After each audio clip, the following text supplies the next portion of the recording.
여러분 안녕하세요. 벌써부터 찌는 듯한 무더위가 찾아온 걸 보니 올해 여름은 아주 어마어마하게 더울 것 같네요. 저는 40대 주부이고 몇 년 전까지만 해도 돼지들과 함께 더위를 싸웠던 사람입니다. 지금은 다른 일을 하며 딸아이 셋을 키우고 있고요. 결혼하고 정말 돼지들을 제 자식처럼 여기며 열심히 일을 했는데 제게 돌아오는 것은 고된 일과 구박뿐이었네요. 사람 사는 일은 제 뜻대로 절대로 안 되나 봅니다. 제가 이곳에 사연을 보내게 된 이유도 바로 이런 저의 과거에 대해 홀가분하게 털어놓고 싶어서예요. 어디 터놓고 얘기할 것도 없는 제가 마음속으로만 끙끙 앓고 있었더니 너무 답답하고 힘들어서요. 그럼 지금부터 제게 있었던 일을 하나씩 말씀드려 보겠습니다. 저희 시댁은 시골에서 돼지 농장을 하셨었어요. 온 국민이 가장 좋아하는 음식 중 하나가 삼겹살이잖아요. 그 삼겹살을 맛있게 먹기 위해서 저희 시댁은 아주 열심히 돼지들을 키우는 일을 했어요. 20대 중반에 시집을 와서 단 하루도 쉬지 않고 열심히 일을 했던 것 같아요. 하루라도 집을 비우면 큰일이 나는 것으로 알고 먼 지방에 사시는 친정 부모님께도 거의 가보지 못하면서 말이죠. 타고난 성품 자체가 꼼꼼하고 부지런한 편이라서 크나큰 책임감을 가지고 근 15년 정도를 아주 열심히 일을 했답니다. 시집을 오고 나서 처음부터 농장에서 일했던 것은 아니에요. 시댁 근처의 시내에 있는 곳에 작은 방을 얻어 남편과 생활하다가 시아버님이 허리를 삐끗하시는 바람에 너무 힘들어 하셔서 시댁으로 들어오게 된 것입니다. 남편은 시댁에서 15분 떨어진 곳에서 모터 가게를 얻어서 운영하고 있었으며 저희는 그 근방에 집을 얻었었죠. 맏아들인 남편은 너무나 순수하고 고지식한 면이 있는 사람인데 자신의 아버지가 그렇게 아프고 하시니 당연히 저희가 집에 들어가 일을 해야 한다고 생각했어요. 따로 살면서도 하루에도 2번, 3번씩 들러서 부모님을 들여다보고 반찬도 사드리고 할 정도로 효자이기도 하죠. 결혼한 지 3개월쯤 되었을 때 저는 그렇게 시댁으로 들어가게 됩니다. 저는 그저 조금씩 거들기만 할 줄 알고 남편의 뜻을 따랐던 것이에요. 남편도 그렇게 얘기했고요. 저기 여보, 우리 아무래도 들어가서 살아야 할 것 같아. 그 아버지가 허리 아프시니까 일도 제대로 못 하시잖아. 우리가 가서 조금씩 도와드리자, 응? 아버님 많이 다치신 거예요? 어르신들 허리 같은 데 다치면 금방 안 낫는다고 하시던데. 안 그래도 저도 걱정이었거든요. 그래요. 들어가서 도와드려요. 고마워, 여보. 내가 가게 출근하기 전에 아침에 일찍 도와드리고 퇴근하고도 도와드리고 당신은 그저 어머님 심부름이나 조금씩 하면 될 거야. 고마워, 여보. 아니에요. 큰아들로서 당연히 해야 하는 걸요. 저는 오히려 당신이 이런 효자라서 더 좋은 걸요. 남편의 말만 믿고 저는 그렇게 시댁살이를 하러 들어가게 되었습니다. 그 당시 시댁에는 시부모님과 도련님이 함께 살고 계셨는데 도련님은 일도 하나도 안 하고 자기 먹고 마시고 노는 것에만 관심이 많은 사람이었죠. 시댁살이를 시작한 후에는 정말 불편한 것이 한두 개가 아니더군요. 방 3개에 화장실이 1개 있는 집인데 워낙에 오래된 집이라서 방음 시설도 잘 안 되었고 집안 곳곳에 손볼 것도 많았어요. 더군다나 화장실이 1개이다 보니 많은 가족들이 다 같이 써야 하니까 마음 놓고 샤워하는 것도 불편할 정도였답니다. 신혼 때라서 아직 너무 부끄러운 것이 많고 예민했었는데 그 부분이 너무나 힘들었었어요. 남편은 한창 저와의 잠자리에 불타던 시기라서 이틀이 멀다 하고 제게 들이댔었는데 화장실 부분도 그렇고 시댁이다 보니 너무나 조심스러워서 저는 이상하게 피하게 되더라고요. 신혼 3개월 차이니 남편의 마음을 모르는 것도 아니었지만 그냥 너무 불편했었습니다. 꼭두 새벽부터 일어나서 달그락거리는 소리를 내시는 시어머니를 도와드리기에 저는 체력이 받쳐주지 않았고, 그 때문에 더더욱 힘이 들었던 것 같아요. 새벽 5시도 되기 전에 시부모님은 일어나셔서 돼지 우리에 나가시고 부엌에 들어가셔서 아침 준비를 하셨답니다. 방음이 잘 되지 않다 보니 시부모님의 말소리, 그릇소리들이 너무나 크게 들려왔고, 시댁에 들어간 지 며칠 되지 않아 제 기상 시간은 그 시간으로 바뀌게 되었죠. 제가 너무 잘못 생각했던 것 같아요. 아침잠이 많은 스타일이라서 너무너무 힘든 걸 억지로 일어났었는데 차라리 처음부터 새벽에 일어나지 말았었어야 했어요. 그랬으면 저는 워낙 못 일어나는 며느리라고 생각하셨을 텐데 제 딴에는 시부모님한테 잘 보여야 된다는 생각으로 떠지지 않는 눈을 비비며 겨우겨우 일어나서 부엌으로 나갔답니다. 학창 시절에도 8시가 다 되어서 겨우 눈을 떴던 제가 갑자기 이런 패턴으로 바뀌어 버리니 하루 종일 멍한 상태가 되었었고, 그 당시 시내 쪽에서 몇 시간 알바를 하고 있었는데 그것조차 버티기가 너무 힘들었어요. 처음에는 시어머니도 제가 너무 일찍 일어나는 것에 대해 미안하게 생각하시더라고요. 아이고, 우리 며느리 벌써 일어났어. 이 늙은이들이 새벽부터 쿵쾅거리니까 잠을 못 잤지? 더 자야 하는디. 아니에요, 어머님. 일어나야죠. 뭐 해야 해요? 아침 준비 도와드릴게요.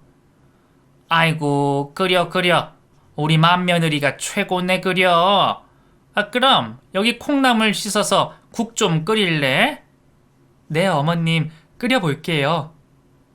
아침 준비라고 해봐야 간단하게 콩나물국 하나 정도 끓이는 것을 도와드렸던 이때가 너무 그립네요. 콩나물국을 끓이고 아침 준비를 하다 보면 어느덧 시간은 6시가 넘었고, 밥을 먹고 7시가 되어 1차로 치운 후 돼지 우리에 나가 청소를 하시는 일을 도와드렸습니다. 그리고 나서 8시가 되면 시동생과 남편을 깨워서 또 2차로 밥을 차려주고 설거지를 하고 저도 씻고 알바를 나가는 것으로 아침의 일상이 마무리가 되었죠. 저는 이런 일상이 영원할 것이라는 생각은 하지 않았었어요.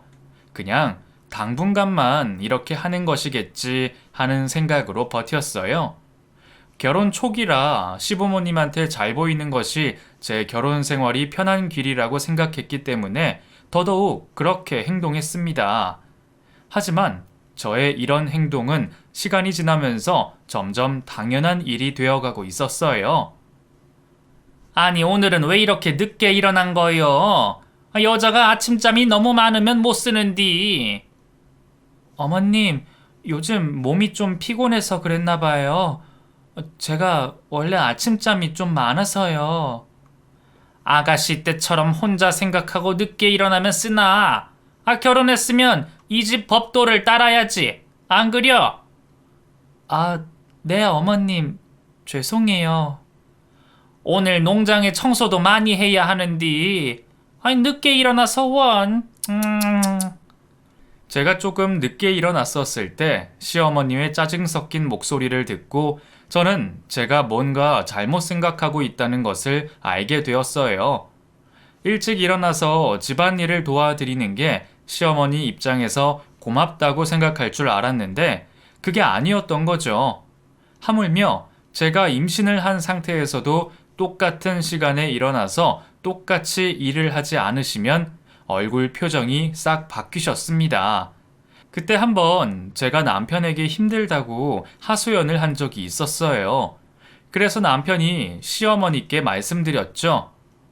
저기 엄마, 이 사람은 홀몸도 아닌데 너무 힘든 거 아니에요? 좀 늦잠도 자고 그렇게 해주게 하지. 내가 언제 일찍 일어나라고 강요한 적 있냐? 그냥 얘가 일찍 일어나서 한 거지. 마음 놓고 늦잠 자거라. 이 늙은 애미가 다 하면 되니께. 아유, 엄마, 왜 그렇게 얘기해요? 그게 아니라 그 뱃속에 애기도 있으니까. 아이구야, 어디 애 안 낳아 본 사람 있다냐? 나도 다 너랑 네 동생 배 아파서 낳는 날까지도 똑같이 일했다. 이 정도 일하는 거 가지고 애기 잘못되면 세상에 누가 멀쩡하겠냐? 마음대로 해. 뾰루퉁해지신 시어머니 때문에 남편과 저는 마음이 내내 불편해지기도 했었습니다. 시간이 갈수록 제 배는 점점 더 불러오기 시작했고 무리한 생활을 계속하다 보니 몸에 무리가 왔는지 유산기도 있고 그렇더라고요. 병원 의사 선생님도 절대 무리하지 말고 안정을 취하라고 하셨고요. 어쩔 수 없이 알바까지 그만두고 집 안에서만 생활을 하기 시작했는데 그때부터 진짜 시동생이라는 인간 때문에 얼마나 짜증이 났는지 몰라요. 결혼 안 한 총각인 시동생은 제대로 된 직업도 없이 남편의 모터가게에서 알바도 하고 동네 식당 배달 일도 하고 그러면서 살고 있었거든요. 근데 이놈이 시간이 너무 한가하고 자유롭다 보니까 대낮에도 집에서 술 퍼마시고 또 자기 방에 들어가서 야한 동영상 같은 것도 크게 소리를 키워놓고 보고 하는 거예요. 그런 꼬라지를 보고 한 집안에 같이 있자니 너무 짜증이 나서 견딜 수가 없더라고요. 시부모님한테 차마 말할 수는 없어서 남편한테 얘기를 했었고 그 일로 인해서 남편과 시동생이 크게 싸움까지 번졌었습니다. 너는 혼자 사는 집도 아니고 네 형수 배불러서 임신까지 했는데 그딴 개 같은 행동을 하고 지내면 어쩌자는 거야? 뭐? 형 말 다 했어? 형은 뭘 그렇게 대단하다고 그딴 소리를 해? 아 짜증나. 이놈이 정말 말이면 단 줄 알아? 네 형수가 한 집안에서 얼마나 불편했겠니? 능력도 없는 놈 같으니라고. 아이씨, 진짜 형이면 다야? 형수면 다냐고? 내가 피해준 게 뭐가 있다고 그래? 어? 꼴랑 몇 살 위로 태어난 형이라고 이래라 저래라 나한테 명령하고 혼내고 그딴 행동 하지 마. 알았어? 시동생과 남편의 싸움은 아주 크게 번졌고 그 모습을 본 시모는 크게 화를 내시며 저 때문에 이런 일이 벌어졌다고 하시더라고요. 그러면서 저를 얼마나 탓하시던지 뱃속에 있는 아이가 뭘 배우겠냐며 큰 소리를 내시는데 정말 너무 힘들었습니다.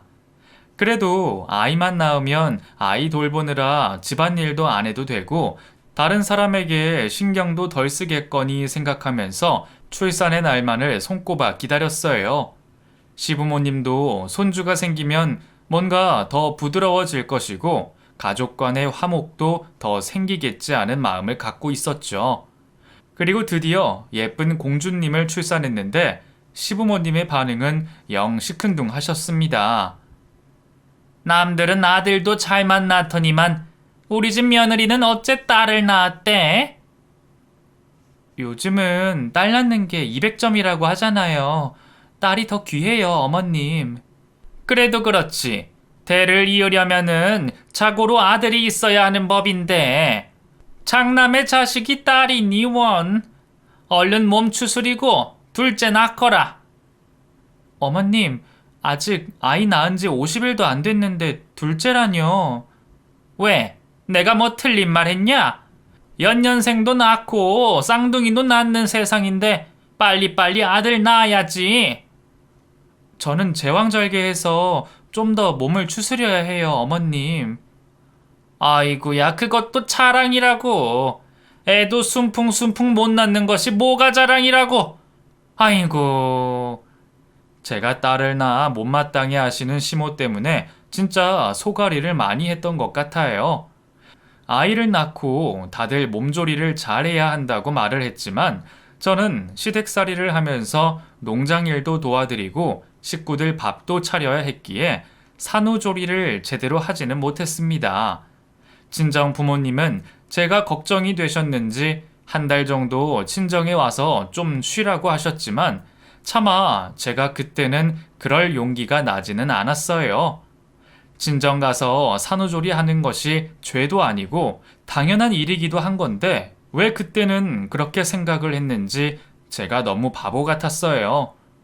아이가 잠든 새벽에 조용히 일어나 아침 준비를 했고, 아이를 챙긴 후에는 아이를 업고 농장에 나가서 돼지 우리 청소를 하고 사료도 주었습니다. 너무 힘들고 더웠지만 시부모님의 눈치 때문에 하지 않을래야 안 할 수가 없었죠. 남편은 자기가 가게 일을 하면서 농장 일을 도와준다고 했었지만 말이 쉽지 어디 그게 되나요? 더욱이 남편은 외골수에 약간은 모자란 듯한 사람이라서 밖에서 남들이 일 시켜 먹기 딱 좋은 사람이었습니다. 좋은 말로 슬슬 구슬리면 간이라도 다 빼줄 사람이었거든요. 그렇다 보니 모터 가게를 운영하면서 돈도 제대로 받지 못한 적도 있었고 엄청나게 힘든 일을 하면서도 힘들다는 말도 못하고 밤을 새서 일한 적도 있었답니다. 그냥 딱 남들이 부려먹기 좋고 집안에서는 형 노릇, 남편 노릇 하려고 하는 그런 사람이었죠. 사정이 그렇다 보니 농장 일이며 집안 일은 시모와 제가 도맡아서 하게 되었는데 어느 정도 제가 농장 일에 익숙해질 때쯤부터는 시모도 몸 이곳저곳이 아프다고 하시면서 제대로 일을 하지 않으려고 하셨습니다. 허리와 팔도 아프시고 어느 날은 두통까지 심해지셨다고 하시며 시동생과 둘이 시원한 방 안에서 옥수수를 드시며 선풍기 바람을 쐬고 계셨죠. 한여름에 아이를 업고 돼지 우리를 청소하는 것이 얼마나 고통스러운 줄 아시면서 아이도 봐주시지 않고 도와주시지도 않은 시어머니가 너무나 원망스러웠습니다. 시어머니는 아들 손자를 너무나 바라셨어요.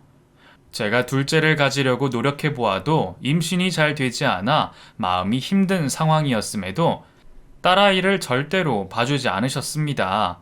오히려 아이가 징징대는 울음소리가 듣기 싫다고 하시며 방에 가서 따로 밥을 먹으라는 말씀까지도 하셨던 분이에요. 시아버지는 별로 말씀도 없으시고 아이도 안아주지 않으셨으며 그냥 한숨만 쉬시고 방 안으로 들어가 버리시는 분이었는데 어느 날은 술을 많이 드시고 들어오셔서는 제게 말씀하셨죠.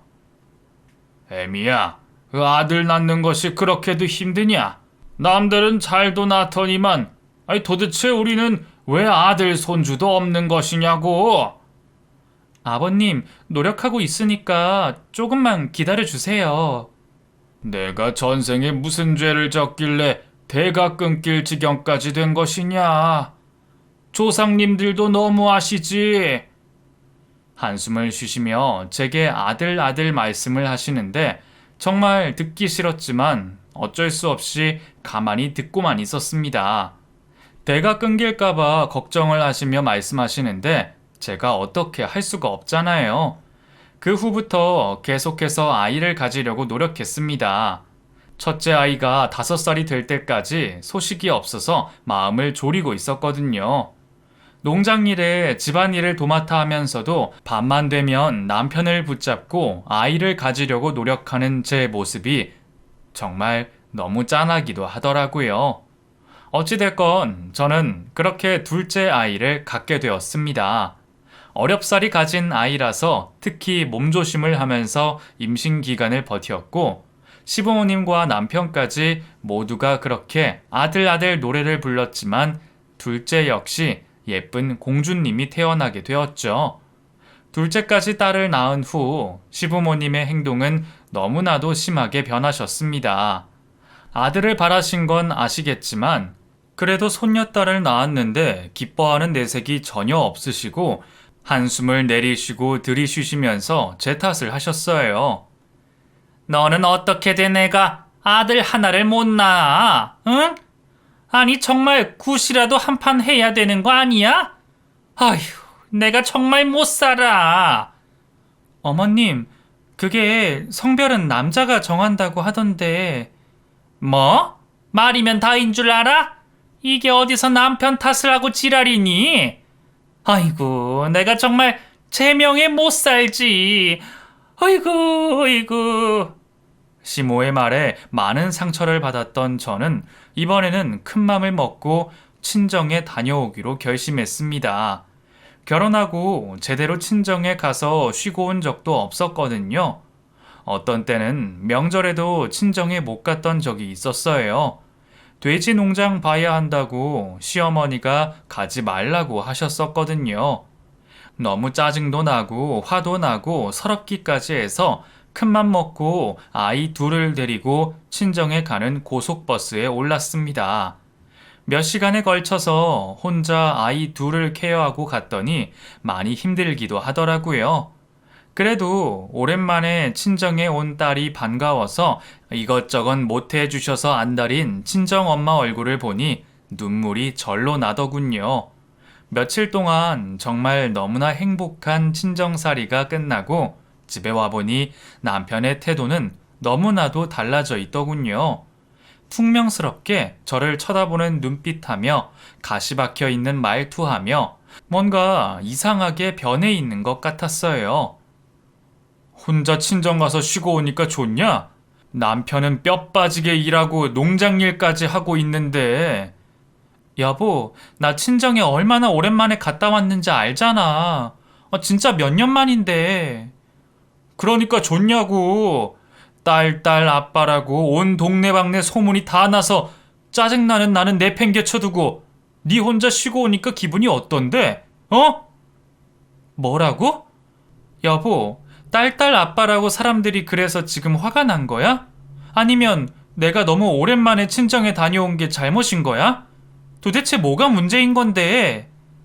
됐어. 남편은 밖에서 뭐라고 하던지 말던지 너만 편하면 됐지. 남편의 말에는 가시가 박혀 있었습니다. 약간 모자란 듯한 남편은 너무나 착한 사람이었는데 아마도 주변에서 딸만 둘 낳았고 제가 아이 둘 데리고 도망갔다는 말까지도 했는지 남편의 기분은 매우 좋지 않았어요. 그리고 또 한 가지 집안에 달라진 것이 있었는데요. 시동생이 결혼한다는 여자를 데리고 왔는데 현재 임신 상태이고 용이 하늘로 올라가는 태몽을 꾸었으니 반드시 남자아이라는 말을 하더라고요. 남편은 아마 이런 부분들이 모두 합쳐져서 더 기분이 나빴던 것 같습니다. 뚜렷한 직업 없이 여기저기 알바를 하면서 다니던 시동생은 마트에서 일하는 알바생을 만나 연애를 했고 임신을 해서 급하게 결혼을 하려는 모양이더라고요. 예비 동서를 처음 본 순간 눈이 쫙 찢어진 것이 보통이 아니라는 생각은 했었는데 차마 그 정도로 막무가내의 스타일인 줄은 몰랐습니다. 무슨 말만 하면 송곳이 삐져나올 것처럼 대답을 하는데 정말 어린 것이 너무 싸가지가 없고 황당해서 할 말을 잃었어요. 그러면서 저보고 딸만 둘 낳았다며 은근히 제 속을 긁어 놓더라고요. 형님네는 딸만 둘이라면서요? 그것도 제왕절개라고 하던데? 딸만 둘이 뭐가 어때서? 그걸 왜 나한테 말하는 건데? 아니, 뭐 저희 엄마가 그러는데 제왕절개하면 아이 둘이 대부분이라고 하더라고요. 3명 낳는 건 큰 병원 가야 된다고 그러던데 앞으로 또 아이 낳기는 힘들지 않겠어요? 어머, 무슨 말을 그렇게 해? 아무리 애를 가졌다지만 정식으로 결혼도 안 한 사람이 어리다고 해도 말 함부로 하는 건 아니지. 앞으로도 난 말 함부로 하는 거 싫어하니까 특별히 말 조심해줘. 알겠어? 어머나 세상에. 아이고 배야. 뱃속에 아들내미가 놀랬나 봐요. 큰엄마가 큰 소리를 내셔서. 얼굴색 하나 안 변하고 제 속을 긁어놓는 예비 동서에게 저는 정말 혀를 내두를 정도였습니다. 그 후로 부랴부랴 시동생은 결혼을 했고 곧 아이를 낳았는데 딱 아들을 낳게 되었어요. 하늘도 무심하시지 그렇게 아들 노래를 부르시던 이 집안의 첫 아들을 동서에게 주시다니 진짜 처음엔 너무 서운하고 그렇더라고요. 인위적으로 성별을 정할 수는 없지만 하도 시부모님이랑 남편이 그런 얘기를 계속해서 그런지 저 또한 그런 마음이 강하게 들었나 봅니다. 동서네가 아들을 낳자 시부모님의 행동은 정말 가관도 아니셨어요. 하나부터 열까지 모든 것을 다 수발 들어 주셨고, 그 지방 시내 쪽에 가장 비싸고 좋다고 하던 산후조리원도 턱하니 돈을 내주셨죠. 뿐만 아니라 저보고 전복죽을 끓여라, 도가니와 사골로 국물을 내서 미역국을 끓여라 하시며 5만 가지를 다 시키셨습니다. 어떻게 제가 아이 둘을 낳았을 때와 이렇게 다를 수가 있단 말입니까? 지금이 어떤 시대인데 아들, 딸을 이런 식으로 차별을 하시고 말이죠. 더욱 열받은 것은 제 딸아이 2명이 집에서 조금 시끄럽게 떠든다거나 다툰다거나 할 때면 어김없이 시모가 소리를 지르셨어요. 야, 이년들아! 시끄러워 죽겠다! 무슨 여자애들이 이렇게 드세서 어디다 써먹냐? 자고로 옛날부터 여자들 소리가 많으면 집안의 접시가 다 깨진다고 했어. 아유, 이 망할 년들. 이런 소리들을 자주 하셨답니다. 아무리 아들이 아니더라도 한참 자라나는 손녀딸들에게 이런 말을 하는 건 너무 심하잖아요. 몇 번이나 반복해서 그런 말을 들으니 너무 화가 나서 저도 시어머니에게 한 말씀 드렸었어요. 어머님, 망할 년이라뇨. 말씀이 너무 심하세요. 애기들이 울고 싸우고 시끄러운 건 당연한 거 아니에요? 다들 그렇게 키우는 건데 너무하세요. 뭐? 너 정신이 있는 거니 없는 거니? 딸만 둘 떡하니 낳아놓고 대가 끊길 판국에 겨우겨우 작은 애가 아들 낳아놨는데 애들 조용히 좀 시키는 게 뭐가 그렇게 잘못됐다고 그러니? 네 시아버지가 말을 안 해서 그렇지. 딸년들이 시끄럽게 떠드는 소리 때문에 머리가 아파서 잠을 못 주무시는 분이다. 어머님, 언제 또 저희 애들이 그렇게까지 시끄럽게 했다고요? 정손녀딸들과 함께 살기 힘드시면 저희 분가할게요. 네가 분가하면 돼지 우리 치우는 건 누가 하냐? 앞으로 네 딸년들한테도 청소하는 것도 가르치고 해야지. 세상에 공짜가 어디 있어, 공짜가. 그리고 너 동서한테 잘 좀 해라. 말 좀 퉁명스럽게 하지 말고, 알았니?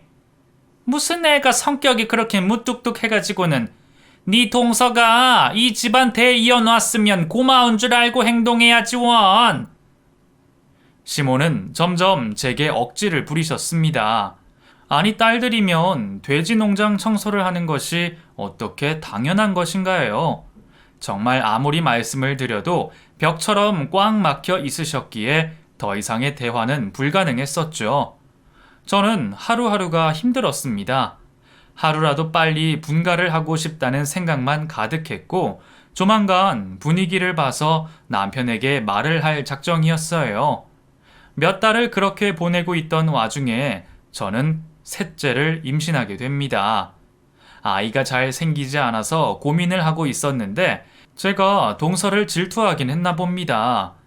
옛날부터 질투하면 애가 들어선다고들 하시잖아요. 아들이 너무 낳고 싶어서 동서를 질투했더니 아이가 생길 시기도 아니었는데 떡하니 임신을 했지 뭐예요. 그때 솔직히 아들이었으면 좋겠다는 마음이 정말 많았던 것 같아요. 설마 이번에도 딸이겠어? 하는 생각이 가득했고, 이번에는 저도 반드시 아들을 낳아서 시부모님께 인정받고 동서네한테도 뭔가 당당하고 떵떵거리면서 말하고 싶었죠. 평소에 딸 아빠로 소문이 나서 기분이 별로 안 좋다는 남편도 아들 가진 아빠로서 입지도 다져주고 싶기도 했답니다. 10달을 뱃속에 품고 온갖 집안일을 다 하다가 예정일보다 일찍 셋째를 출산했는데 이번에도 역시 딸이었어요.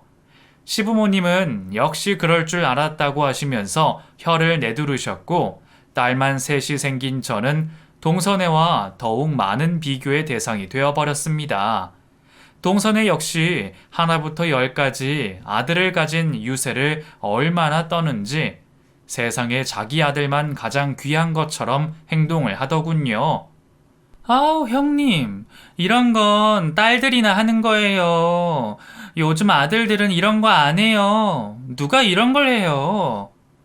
응? 아니, 그런 게 어디 있어. 애들이 다 똑같지 뭐. 다들 하는 것 같던데. 형님, 역시 우리 형님은 돼지우리 청소만 하다 보니까 모르는 게 너무 많으시다. 아들 맘들은 이런 거 신경도 안 쓰거든요. 형님네 애들이나 실컷 해주세요. 아들 맘은 다르다는 것을 제게 유난히 강조하던 동서는 시내 쪽에 살면서 손 하나 까딱하지 않고 살았습니다. 저도 나중에 알게 된 건데 시모가 동선의 집에 반찬까지 싸다 갖다 주시더라고요. 그것도 제가 집에서 애들 해먹이려고 사놓은 식재료까지 가져가서 만들어 주셨나 보더라고요. 하나 둘씩 냉장고에 분명히 있었던 재료들이 없어져서 좀 의아하긴 했었는데 그게 다 시모가 동선의 집에 가져가셔서 그런 것이더라고요. 누구는 아들을 낳고 싶지 않아서 못 낳은 것도 아니고 남편의 씨앗이 딸인 것을 저보고 어쩌라는 말인지 너무나 답답했어요. 하루에도 몇 번씩 어디론가 도망가고 싶다는 생각도 들었고 동서한테 달려가 아들 가진 유세 좀 그만 떨라고 하면서 등짝을 한 대 날려주고 싶기도 했죠. 또 제 딸들에게 욕을 하는 시모에게도 속 시원하게 소리소리를 지르고 싶은 마음이 가득했지만 현실은 그렇지 않았습니다. 모든 것을 참고 살아야만 했고 집안일을 비롯해서 돼지 농장에서 미친 듯이 일을 해야만 했어요. 왜 그렇게 바보같이 그 집안에 충성을 다했는지 모르겠습니다. 그땐 왜 그랬을까요? 가만히 생각해보니 어렸을 적 친정엄마가 할머니께 하던 행동을 제가 고스란히 닮았던 것 같더라고요. 저희 집도 할머니를 모시고 살았었는데 정말 성격이 너무나 무서우신 할머니가 뭐라고 하셔도 친정엄마는 아무 말 하지 않으시고 밥 차려드리고 빨래를 해드렸고 옷도 다 다림질을 해드렸답니다. 그런 모습을 보고 자랐기 때문에 저 역시도 그런 모진 수모를 당하면서도 참고 있었던 것 같아요.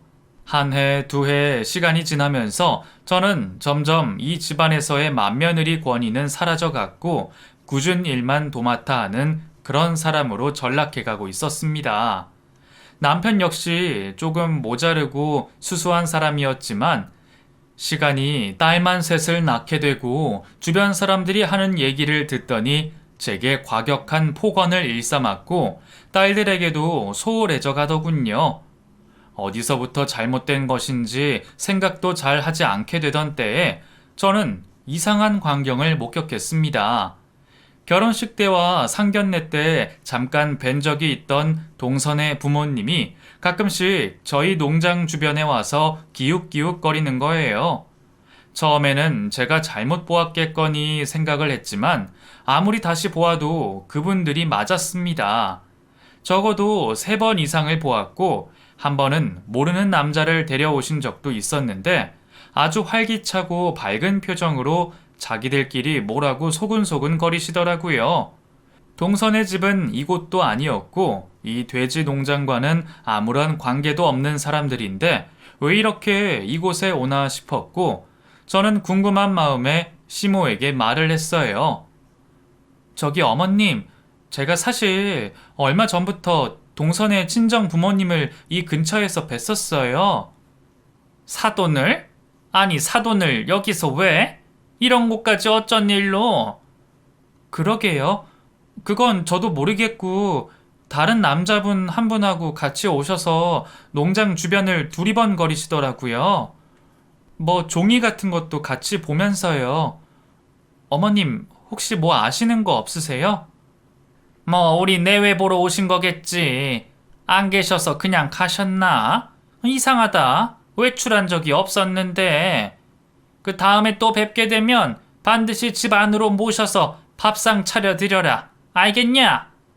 그 귀한 손님을 그냥 보내면 쓰나?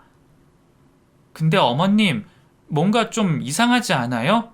여기 들어오지도 않으시고 밖에서 농장 주변만 왜 기웃거리시는지 저는 모르겠더라고요. 너 지금 무슨 상상을 하는 거냐? 먼 눈에는 뭐만 보인다고 이상한 생각하지 말아라. 사돈이 얼마나 착하신 분들인데 그런 말을 하니? 아닐 거라고 못 박는 시어머니 때문에 더 이상 저는 아무 말도 할 수가 없었죠. 시간이 지나면 뭐라도 알게 될 테니까요. 그러던 어느 날, 그날도 몹시 피곤함에 쩔어서 동선의 식구들 밥상을 차려주고 있었습니다. 건뜻하면 밥하기 싫다면서 밥을 얻어먹으러 시댁에 빈손으로 자주 왔었거든요. 맛있는 거 먹고 싶다고 하면서 아이처럼 떼를 쓰는 동서가 귀엽다고 하시면서 저보고 얼른 가서 밥을 차리고 생선까지 구우라고 하시는 시모를 마음속으로 욕하면서 겨우겨우 밥을 차리고 있었어요. 저희 딸 셋과 동서의 아들은 거실에서 지들끼리 노는지 시끌벅적하게 분위기가 이어져 가고 있었습니다. 그런데 그때 막내딸이 악 하며 소리를 지르더니 우는 거예요. 아, 엄마 아파. 어머나, 이게 무슨 소리야? 왜 그래? 응? 왜 그래? 너무 놀란 저는 얼른 딸에게 뛰어갔어요. 갔더니 막내딸은 머리를 감싸 안은 채 쪼그려 앉아 울고 있었고 그 곁에는 동선의 아들 그리고 제 둘째 딸도 함께 있었습니다. 아니, 무슨 일이야? 응? 왜 그래? 놀란 저는 그 자리에 있던 아이들을 향해 물어보았고 둘째 딸은 제게 대답해 주었어요. 엄마 있잖아. 얘 명훈이가 엄청 세게 때렸어. 한 대도 아니고 계속해서 주먹으로 머리를... 뭐? 주먹으로 머리를 때렸다고? 왜? 아니 왜 때려? 지 마음에 안 든다고. 그리고 우리 몸에서 돼지똥 냄새 난다고 저리 꺼지라고. 아니 뭐가 어쩌고 저째? 무슨 냄새가 난다고? 어머 기가 막혀서 이게 무슨 소리야 도대체? 분명히 아이들의 근처에는 시어머니가 계셔서 그 상황을 다 보았는데도 시어머니는 아이들을 말리지도 않고 가만히 계시더라고요. 저는 너무 황당해서 시조카한테 말했어요. 명훈아, 너 정말 그랬어? 응? 정말 동생 때렸어? 네, 때렸는데요. 왜요? 그게 왜요? 동생을 때리면 되니? 응? 무슨 맞을 짓을 했길래 동생을 때려? 그것도 머리를 주먹으로 때리다니 너무한 거 아니니? 남자라고 힘 세면 힘 약하고 나이 어린 동생을 함부로 때려도 되는 거야? 그런 거야? 저는 눈을 똑바로 뜨고 제게 때렸다고 당당하게 말하는 시조카가 너무 얄미워서 몹시 흥분을 했었습니다. 동서와 도련님은 잠시 돼지 농장을 둘러본다고 나가 있었던 상황이었기 때문에 그 자리의 어른은 저와 시모 둘뿐이었죠. 너무 화가 나서 저는 곧이어 또 시조카한테 말을 이어갔어요. 사람 때리고 나서 왜요라고 하는 건 잘못된 거야. 얼른 사과해. 당장. 너네 사촌지간에 이렇게 막 하면 안 되는 거야. 하물며 남도 요즘 때리면 큰일 나는 세상인데 피를 나눈 사촌 동생을 때리다니. 너 정말 그러면 안 되는 거야. 알아? 아니 돼지 냄새 나서 싫다고 하는데 왜 자꾸 와요 그럼. 아 놀기 싫다고요. 이 집에 들어오기도 싫어요 저는. 냄새 때문에 역겨워서 아무것도 못 먹겠다고요. 뭐? 당장 사과하지 못해? 어? 역겹다니. 냄새가 역겹다니. 이거 소중한 할머니 할아버지 농장인데 어디서 그런 말버르장머리를 배웠니? 얼른 동생한테 사과하지 못해? 화가 난 저는 시조카를 향해서 큰 소리를 지를 수밖에 없었습니다. 아무리 서로의 양육 방식이 다르다고 해도 아이들에게 고쳐야 할 부분은 고쳐줘야 하는 것이 맞는 것이잖아요. 너무 화가 나서 시조카를 몰아붙여서 당장 사과를 하라고 만들고 있었는데 그 찰나 갑자기 시어머니가 소리를 버럭 지르며 말씀하시더군요. 예, 너 지금 무슨 소리를 씨부리는 거니? 응? 네 잘난 딸년들 말만 믿고 지금 사람을 참는다 참아. 네가 봤어? 네가 봤냐고? 어머님, 둘째가 봤다고 하잖아요. 지금 명훈이도 돼지 냄새도 역겹고 놀기 싫다잖아요. 이런 일이 있으면 배우고 가르쳐줘야 하는 게 가족 아닌가요? 네? 아니에요? 얘는 정말 여자아이가 좀 맞을 수도 있는 거지. 넌 그런 걸 가지고 우리 집 귀한 장손을 가지고 그렇게 기죽여야 되겠니? 사람 없을 때 조용히 말 꺼내도 되는 것을 이렇게 다 모인 자리에서 이런 식으로 해야 돼? 아휴, 어디서 무식한 것만 배워서는. 어머님, 이건 누가 잘못한 건데요? 왜 그렇게 말씀하세요? 누가 잘못하긴? 어린애가 뭘 안다고 잘못을 따져? 잘못은 무슨 잘못? 돼지우리 냄새 난다니까 말한 건데 그게 무슨 잘못이니? 이 집 장손한테 너 무슨 말을 그렇게 험악스럽게 한다니? 아주 못돼 먹었네. 못돼 먹었어. 그렇게 화가 나니? 네가 없는 아들 가진 집이라서 그렇게 질투가 나? 어머님, 아니 어떻게 그런 말씀을 하세요? 저희 애들이 조금만 징징거리고 뛰어놀면 정신 사납다고 그렇게 뭐라고 하시더니 어떡해? 아이고, 그게 그렇게 억울하셨구만. 그렇게 억울하면 너도 아들 낳지 그랬냐? 아들도 못 낳은 주제 뭐가 그리 잘났다고 하나밖에 없는 이 집 장손을 잡기를. 시모가 하는 말에 저는 화가 너무 나서 뚜껑이 열릴 지경이었습니다. 여태까지 참고 살았던 것도 서러워 죽겠는데 저희 딸들까지 이런 수모를 당하게 할 수는 없겠더라고요. 안 그래도 언젠가 이 집을 탈출하고 싶은 마음이 있던 차였고 시모가 저희 마음에 휘발유를 부은 격이 되어버렸습니다. 저는 그 즉시 제 아이들을 챙겼어요. 어서 일어나! 당장! 엄마 말 잘 들어? 우리 이 집에서 나갈 거야. 그러니까 너네 방에 가서 가장 소중한 거 딱 2개씩만 챙겨서 나와. 얼른! 엄마, 무서워. 왜 그래요? 무서워. 놀란 아이들은 울먹이며 망설이고 있었고 저는 얼른 가서 챙겨 나오라고 아이들을 다그쳤습니다.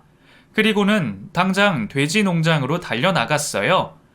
그리고 농장의 문이란 문은 모두 활짝 열어놓아 버렸어요.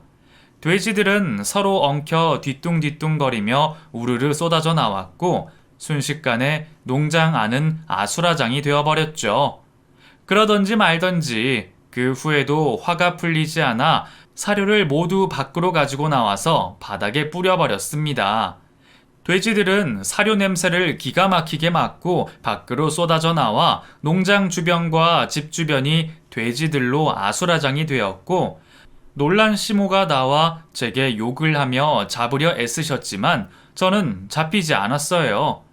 온 집안이 난장판이 되고 시모는 시아버지와 제 남편에게 전화를 걸어 당장 오라고 소리를 지르더라고요.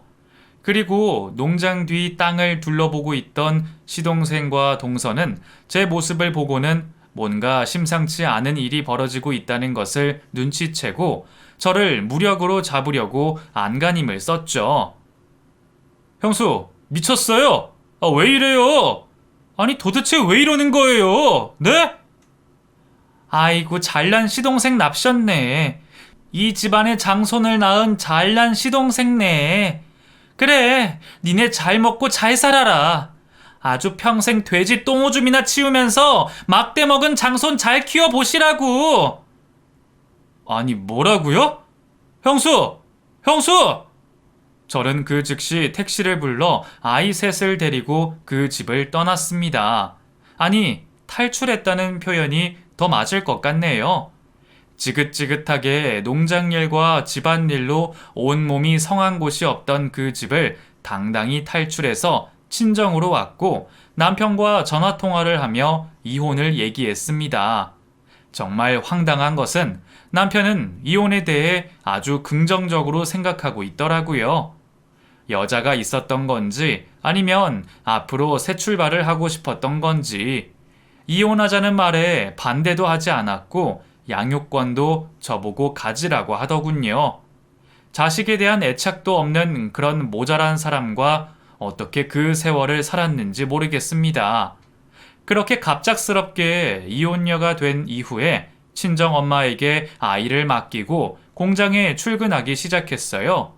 아이들은 바로 전학을 해서 새로운 친구들과 사귀게 되었고, 나름대로 잘 적응을 해 나가더군요. 저는 어찌나 농장 일이 고되었던지 공장에서 야근까지 해도 몸이 덜 피곤했습니다. 또한 친정엄마가 집안일을 거의 도맡아서 해주셨기 때문에 저는 더더욱 힘이 덜 들었던 것 같아요. 그렇게 시간이 지나고 저는 점점 싱글맘으로서의 삶에 익숙해져 갔습니다. 1년이 지나고 2년이 지나면서 점점 일도 손에 잡혀서 더 많은 양의 일을 해내다 보니 사장님 역시 저를 많이 신뢰해 주셨어요. 세상에 엄마보다 강한 사람은 없잖아요. 저는 지켜야 할 3명의 아이들이 있었기에 더더욱 힘을 낼 수 있었던 것 같습니다. 그날 그렇게 시댁을 확 뒤집어 놓고 연을 끊고 살았는데 어느 날은 전 시모에게서 전화가 오더군요. 대낮부터 술을 퍼마셨는지 횡설수설 하더니만 결국엔 자기 어떻게 하느냐며 도와달라는 말을 하는 거예요. 저기 애미야. 아니 글쎄 말이다. 내가 이 나이에 이런 수모까지 당하고 살 줄은 몰랐는데. 네? 애미라뇨? 무슨 애미요? 저랑 연 끊고 살기로 하신 분이 왜 전화질이세요? 바쁘니까 당장 끊어요. 아니 제발 끊지 말아라. 내가 이 나이에 며느리한테 맞고 산다. 내가 무슨 잘못을 했다고 나를 막 때리고 서류에 도장 찍으라고 아주 난리야 난리. 나 어떻게 해야 하냐. 도대체 나 어떻게 해야 살 수 있는 거야. 애미야, 나 좀 도와다오. 제발 나 좀 도와다오. 누구한테 말하면 더 맞는다고 협박을 해서 내가 아들한테 말도 못하고 어디 말할 사람도 없고. 그게 무슨 소리예요? 맞고 살다뇨? 그 귀한 장손 낳은 며느리한테서 맞고 사세요? 아이고야 세상에. 딸 손녀들은 다 필요 없다고 그렇게 버리시고 귀한 장손만 챙기시더니 꼴 좋으십니다. 왜 그걸 저한테 말씀하세요? 돕긴 제가 뭘 도와요.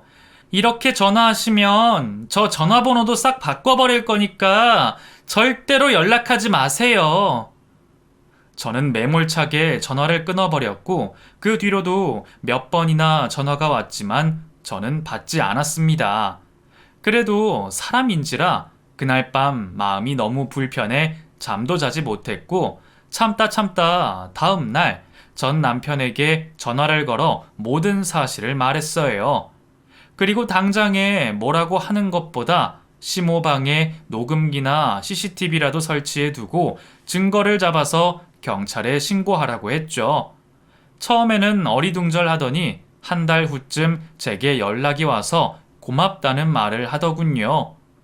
돼지 농장이랑 뒤편에 있던 땅까지 모두 서류를 넘기라고 하면서 협박하고 폭행하던 영상이 고스란히 CCTV에 잡혔다고 하면서 말이죠. 그제서야 자신의 3 딸들이 잘 있느냐 물어보는 바보 같은 인간이 바로 제 전남편이랍니다. 어떻게 그런 집안 사람들과 엮여서 살았었는지 지금 생각해도 너무 답답하네요. 어쩜 하나같이 다 이상한 사람들만 가득한 시댁과 연을 끊고 사는 것이 천만 다행인 것 같습니다. 주변 사람들이 왜 혼자냐고 물어보긴 하는데 그냥 성격 차이라고 말하고 다녀요. 이런 부분들까지 모두 다 말하면서 저와 제 자식들의 치부를 보이고 싶지는 않거든요. 그래도 저도 사람인지라 하도 참고 말 안 하다 보니 마음속에 응어리가 생겨서 화병으로 발전해 갈 것 같아요. 그래서 용기를 내어 이곳에 털어놓아 봅니다. 이제서야 아주 속이 후련해진 것 같네요. 여러분들도 가슴속으로 담고 있는 일이 있다면 망설이지 마시고 얼른 이곳에 사연을 남겨보세요. 아주 10년 묵은 채증이 다 내려가는 기분이 든답니다. 제 사연은 여기까지예요. 끝까지 들어주셔서 감사드려요.